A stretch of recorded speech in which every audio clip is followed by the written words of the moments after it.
There's probably a car in your neighborhood right now that looks almost exactly like yours. Same body style, same color, maybe even parked in the same sad little spot every morning. Fast forward a few years, and one of you still owns it. The other one?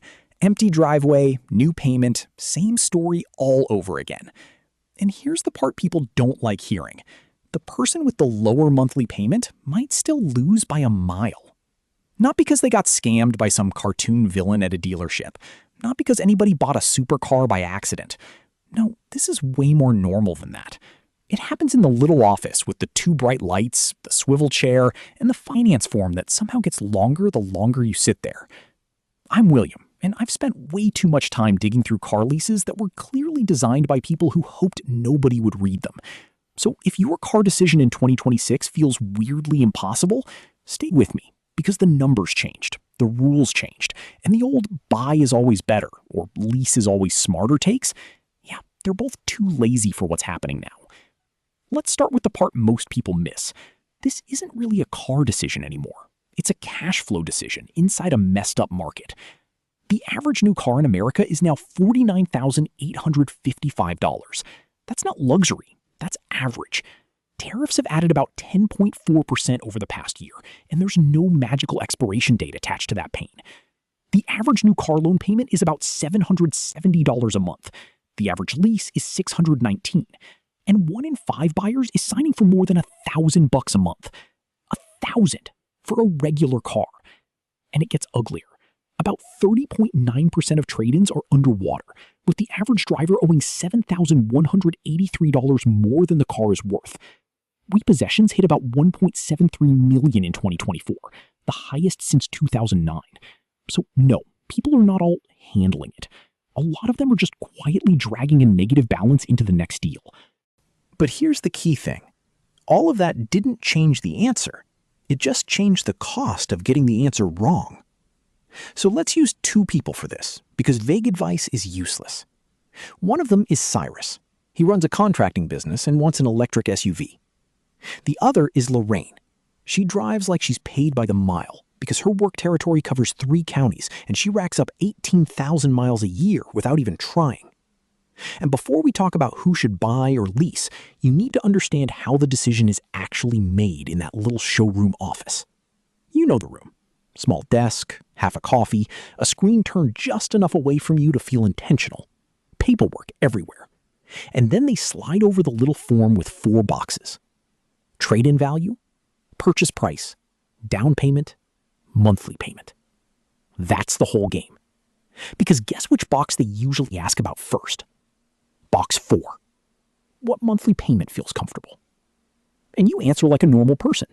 $500, maybe $550. Seems reasonable, right? Except now they own the conversation. Because once you hand them box 4, they can stretch the rest of the form however they want. Longer loan term, bigger balloon of interest, lease instead of loan. Same car, same desk, different math.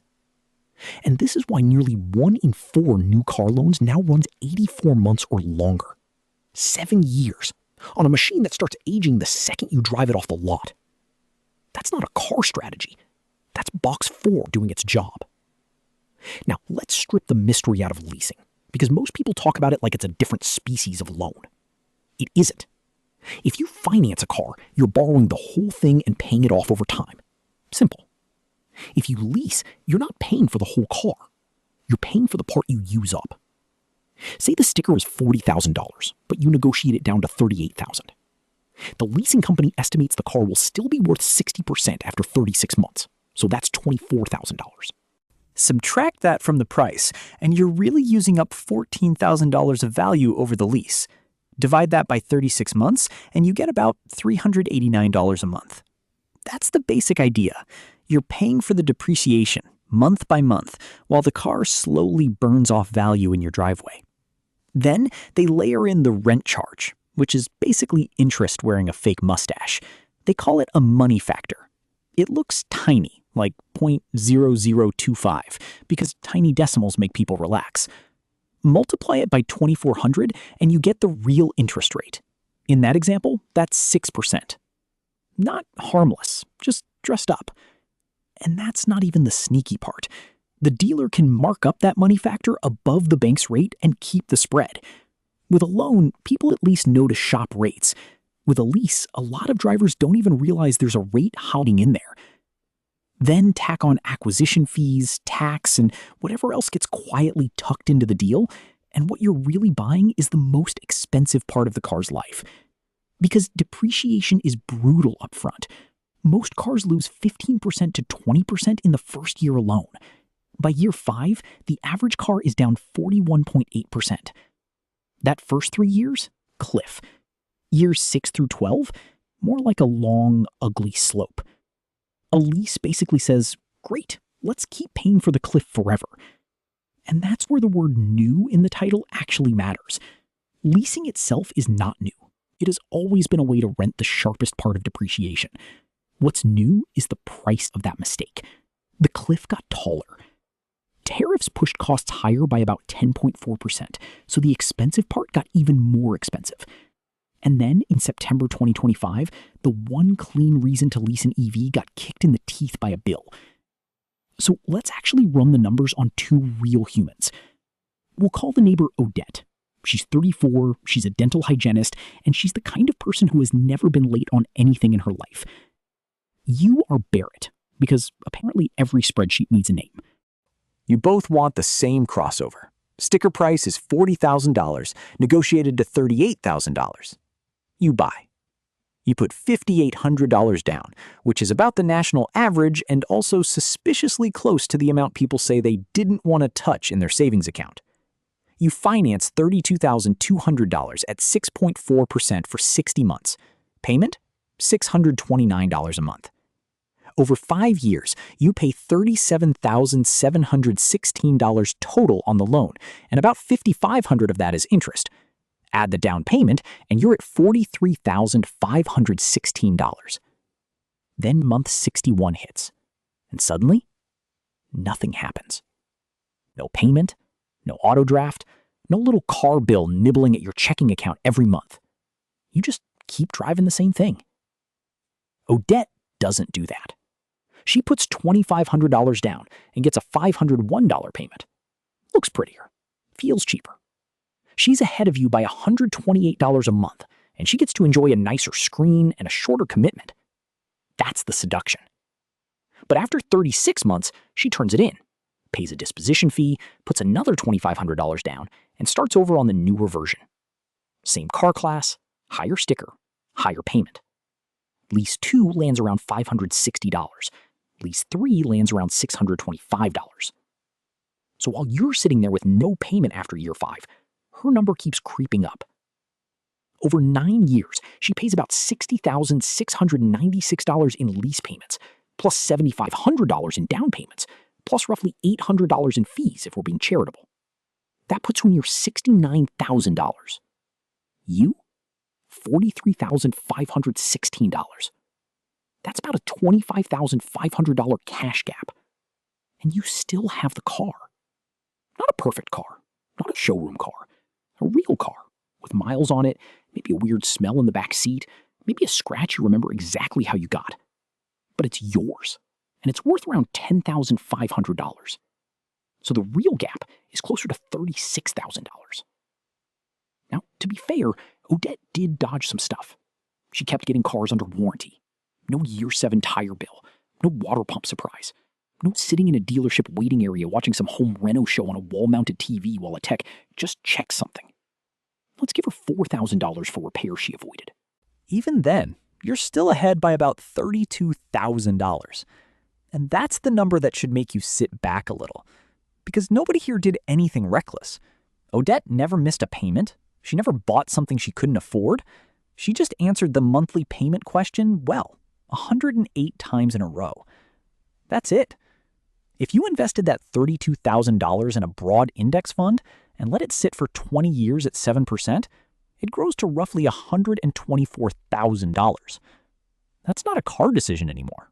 That's future freedom. And yes, I want you to think about that. Now, before anyone gets too smug, here's the part that kills the lease is always bad crowd. Mileage. The average lease comes back with about 36,954 miles on a 36,000 mile limit.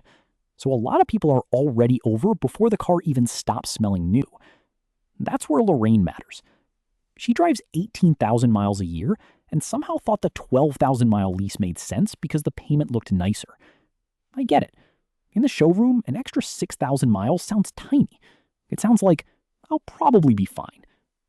Over 3 years, she drives 54,000 miles on a lease with a 36,000-mile cap. That's 18,000 miles over. At 25 cents a mile, that's a $4,500 bill when she turns it in. Not rolled in, not hidden, just a big, ugly invoice at the end. So if you drive more than about 13,000 miles a year, leasing starts turning into a delayed penalty. Not a deal, a penalty. But I promised you the one case where leasing actually wins. And I mean it. Leasing is not a scam. It's a tool. It just gets sold to the wrong people all the time. The cleanest example is electric vehicles. Before last fall, leasing EVs had a weird loophole. The commercial clean vehicle credit let the leasing company claim $7,500 as the title holder. That meant they could dodge the income caps, the price caps, and the assembly rules, then pass the savings to you. Any EV, any income, any buyer. That ended on September 30th, 2025. So if you were waiting for the right moment, sorry, you missed it by about a month. The market reacted fast. EVs were 11.3% of new car sales in September 2025, an all-time high. Then 5.9% in October. Then 5.1% in November. That's not a dip. That's the market doing a faceplant. But even without the credit, leasing can still make sense on EVs for one huge reason: depreciation. Electric vehicles lose 57.2% of their value over 5 years, compared with 41.8% for the average vehicle. Not because they're trash, because the tech changes fast. Battery improvements keep coming. Charging standards keep shifting. Used EV buyers worry about battery health in a way they just don't with gas cars. So if you're the kind of person who wants a 3-year exit and doesn't want to own the worst part of that depreciation curve, leasing an EV can actually be the clean move. That's Cyrus. He doesn't want to own a fast depreciating electric SUV for the long haul. He wants the business use, the manufacturer incentives, and the tax treatment. And right now, manufacturers are stuffing money onto the hood to replace the lost credit. Honda has been putting $7,500 on some deals. Hyundai and Kia have gone as high as $10,000 in some cases. For him, leasing can be smart because the car is a business tool, the depreciation is nasty, and the incentives are real. That's the honest exception. And notice how different it is from Lorraine, whose problem wasn't depreciation strategy.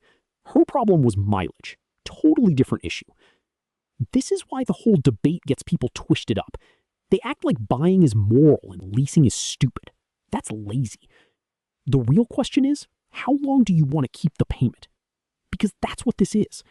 A lease is a permanent payment with an expiration date. A loan is a temporary payment with ownership at the end. If you're the kind of person who's going to swap cars every 3 years no matter what anybody says, then sometimes a lease is cheaper than buying and eating depreciation yourself. But be honest about who you are. The average car on American roads is now 12.8 years old, which tells you something important. A lot of people are not 3-year car people. They're keep-it-forever people who got sold a renter's product. A few practical things before you do anything else.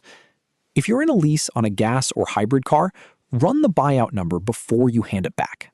Buyout equity has been averaging around $5,500 because your residual was set 3 years ago and the used market didn't ask permission before moving. If it's an EV, the math often flips the other way, so returning it may be smarter. And if you're shopping a lease, ask for the buy rate on the money factor. If the finance manager suddenly needs to check with someone, you already have your answer. Also, don't let anyone distract you with the monthly payment and call it a strategy. That's box 4. That's all it is. I'm not your financial advisor, and this isn't financial advice. It's just arithmetic with better lighting.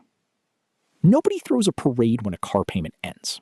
No confetti, no trophy, no little ceremony in the driveway. But one day, the money just stops leaving your account. And that's the part people don't understand about the empty driveway. It's not empty because something went wrong. It's empty because everything went exactly the way the paperwork said it would. William.